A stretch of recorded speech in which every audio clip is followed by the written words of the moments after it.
So first of all, I'd like to welcome all our guests tonight who have signed up for this webinar. We're very happy to have you. We have 4 people presenting tonight. We wanted to give a real overview of what it takes to really buy an apartment in Israel. So we have the lawyer, that's me. We have the mortgage consultant, that's Aaron Krasner. And we have the real estate agent, that's Tovia Stamelman from Israel Properties. And we have Leah Salter, who is a Jerusalem-based interior designer and architect. And everybody here has a lot of experience in what they do. And we wanted just to give you all an overview, what you need, what are the type of professionals and what each professional could give you when you're doing a real estate transaction in Israel. I'd like to hand you over to Leah Salter. Leah Salter's a top designer and architect in Israel, been here for many, many years. And she definitely likes to help her clients get them a better deal.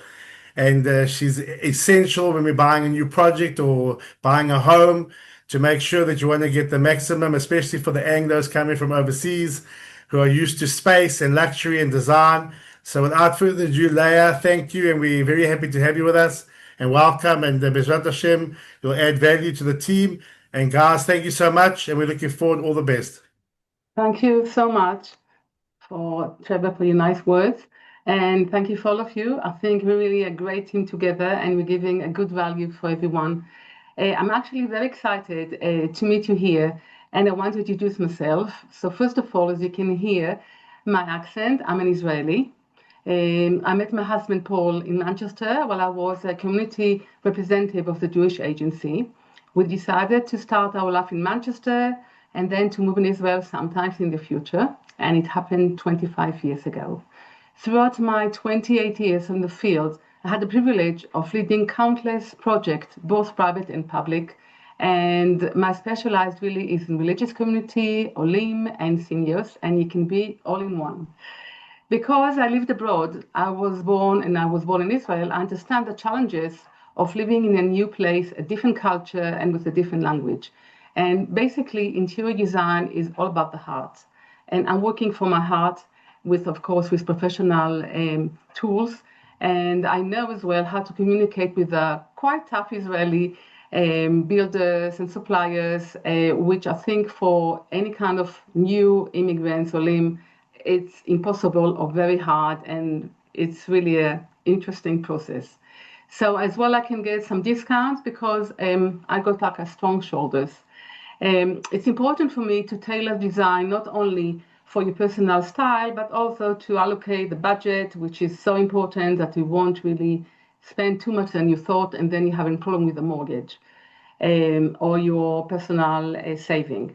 So I really bring results in exciting, safe, affordable, and accessible. I believe that good design is a perfect blend of functionality and aesthetically. Now we're going to talk about my presentation, which hopefully is going to move. Here we are. That's what we're going to talk today. And we're going to continue speaking about really, do you know anything about building materials in Israel or technical terms, decisions you need to make? So building materials in Israel differ from those abroad, connected to blocks and cement and really drywalls, which is not always what we used to be when I was living in England. And if you decided to buy a new flat on paper, part of the contract is the specification document, which Nicole and of course Trevor mentioned that, and that's really like the Bible of the project. One of my aims just before you're signing, is to upgrade the standard specification, and you can do that easily yourself or with my help. And as you can hear as well, Trevor mentioned different kind of special discounts or really a lot of special things if a developer is eager to sell it. Since we have a limit time, I will zoom in and out just to give you a basic understanding of the following process. So if you are making a decision to buy a new flat, okay, You can see the colors are what you have to make decisions. So we have a 3-column table. The first one on the left is if you not want to make any changes, just look how many decisions you have to make, which is for some people, it's really shocking because they think I'm just buying it off paper, bye-bye, and it'll be ready. No, you have to make decision, and I think you can do it yourself or somebody to help you. If you do want to make slight changes, all right, that's even to add a few sockets or to move one wall, okay, it's not a big thing, okay, still. If you can see, you have to receive the revised drawing from the changes department and the price quotation, and otherwise they won't do it. And if we go to the last one, it says signing document is approving a delay of 14 to 90 days, okay? So any changes you're making, even moving, all right, one socket is going the whole process, which is crazy, but that's really, that's what it is. And if you're making big changes, then we're coming to this page, which is really what you have to do in order, and what I have to do in order to make it the right thing for you. So as a designer, first of all, I need to know who you are. I need your needs. I'm not copying any plans from other one because you're a unique family with your own needs. And once we're doing that, then I'm starting positioning the furniture, the future furniture, or maybe the furniture you want to bring from America, or from UK, as long as it's going to fit the Israeli size, which is not always like that. And usually, if you saw the size of bedroom, are not like old houses in the UK or in America. And then, of course, I'm assisting in selection, finishing materials. I'm going to the shop with my iPad and taking pictures or showing it live with you. And of course, you can see the whole process. I think what the end point will to say that mission complete of designing within 2 to 4 months. It depends if you said to me, Leah, I just have time on a Sunday, or I can have more time and sit with my spouse to make decisions. And a mission complete after renovation of a second-hand flat will take 3 to 8 months. It depends on the size of the flat. So it's very different than a new project. The project can start if you're buying it on paper, then it can take sometimes even to 4 years because there's many buildings, towers, okay? So it's really a big project. I just really wrote, and I'm going to do it very quickly, all right, the pros and cons of the facilities. Obviously, big time, it's a lot of pros for new project because you're having many public areas which you don't have in a second-hand flat. You have a few lifts, you have the beautiful design lobby, as you can see on the left side, you have a storage room, and you have a registered parking that you can buy 1 or 2. Sometimes you have a gym, you have a kid play area or a small party room for kiddushi, whatever, okay? The cons are not many, okay, but the lift is really at the beginning. It can be a problem because everybody wants to bring the furniture, the new furniture or whatever, to bring upstairs. If it's going to go in a lift, there's more chance in a new project because the lift in a new project are wide and tall than the second hand. And of course, there's expensive monthly maintenance fee because it's a very big area. Some projects as well have kind of a guard. So it really depends how high you're going for this new flat. Second-hand flat, okay, there's affordable maintenance monthly fee, and the whole area is nice, okay? It's mature trees and gardening on the street. The cons are usually the parking, okay? The more you're going to a beautiful old areas, okay, you might have a parking, not depends where, or you have to park on the street. I know as well some clients which they're leaving the car somewhere for a few days and they're taking a taxi because they're not sure if they're going to come home, they're going to find the parking that they just parked because it's not registered.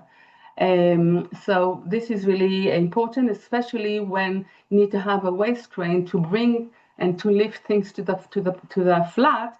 It can be quite a challenging activity. If we're talking about as well, we spoke about the minor changes in a new flat and the specification that you can upgrade before. And there's no, of course, there's no mess because there's no demolition like in a second flat renovation. But as I said, it takes a few years, and you really cannot make any changes. If you're coming after building your floor, okay, there's no changes. The developer and the builder are not happy and they won't let you to stop them. They've got another, 100 or 400 flats to do, and therefore there's a limit window that you can make any changes that you would like to do. Inspection, okay, I always come to my project and check things, and I do obviously find mistakes. We're all human. In a new flat, okay, they won't fix it till the end because they are busy running and with all the manpower that they have. And so that's really, I think, important. When you're buying a second-hand flat, things are more intensive, but it's a solo thing. I'm really working just with the contractor, sometimes as well, any kind of people that are really going to help, and I'm going to ask them about, can be the AC, can be the engineer, okay, construction engineer, and the cost of all these construction points is 10 to 20% cheaper than a new flat project. Supervision, obviously visits are always open. Again, the same thing is happening in the new flat, in the old flat. You can bring your own, if you're going to want to say, I want to have my own AC, sometimes it's me, all right? I don't know what the builder will have because I never work with them. So if it's new and I've been forced to build and work with this contractor, I might sometimes say, I would like to have an underfloor heating or an air conditioning guy or a smart home system. The contractor is going to say to me, your client have to add 20% of the cost in order. So both is going to make insurance that the subcontractor don't make a damage. And that's why when you are doing any changes after you got your new flat keys, if you want to make any changes, there'll be no warranty. So that's important to know that it's better to do changes with a contractor and not wait after when everybody's coming in and they really want to have a peace and quiet life and not to be in a building site. So this is really a case study of a second-hand two-bedroom flat renovation. They do have a parking space, which is hard to get in, but they do have. And the most important first thing that I did, okay, I installed a new plumbing and electrical pipe system, which means 3-phase and a new electricity board. And after that, we could add a lot of electricity point and to have a new AC system and light fittings that's not going to glow. And of course, after that, it's all carpentry and furniture and home styling, which is you purchase with or without the client to make sure that when all the renovation finish, people can come in. So here we can see the result of this project, the 2-bathroom and the living room. Let me just see if you can see the kitchen here. All right, it's made for a woman that she was 65 when we did that. And you can see that the kitchen units are low because I'm not letting any of my clients to climb on any stools or ladder because it's very dangerous. So it's have to be the right and safe really place for my clients to work. Another one is, so now you know more about the process of buying your dream home in Israel. So if you would like to know more about the specification document, which Trevor, Tuvia, and as well Nicole mentioned before, you can just send me a message, okay? And I'm going to have another webinar to explain in details, okay, what that means, because it's very different than what you know from your origin country. I want to show you another project, and the project is basically it's not real, okay, and it's made a few years ago before the AI was so developed, and it's a project of course in Yerushalayim, which had a lift in the flat, but it was an old man that lived there with his carer, and the estate agent could not sell it. It was in the best position, but they asked too much because you had to spend then, it was over, I think, around 1.5 million to spend to make it livable and to change everything, okay, including the windows, okay, everything, okay, and of course, all the infrastructure. So once I designed all by AI, okay, like AI, then they managed to sell it with the price they wanted and a bit more.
Thank you. That's great. So we're really now toward the end, and you saw the potential of imagination and really details of designing how really something that looks shabby and old and neglected can be a beautiful interiors just by making sure that all details are there. So here we are.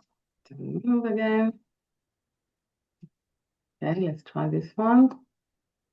Am I sharing it? Do you see it? Do you see the? Yeah. Yes, You, you do. yeah, you need to stop sharing. Top share. There we go. And yeah, but I do want to show you the last Oh, sorry. slide information. Okay, just hang on. All right. While she's doing that, Erin, you can see there's a few questions, eh? Okay, I don't know why it didn't. Oh, here we are. Okay, my service, I'm not going to talk about it because it's so many options of a service. But this is really my contact, okay, details. You can obviously book your appointment. And I'm really thanking you for joining us. And לשנה הבאה בירושלים הבנויה. And I'm looking forward to hearing from you. And I think now it's time for questions and answers. Thank you.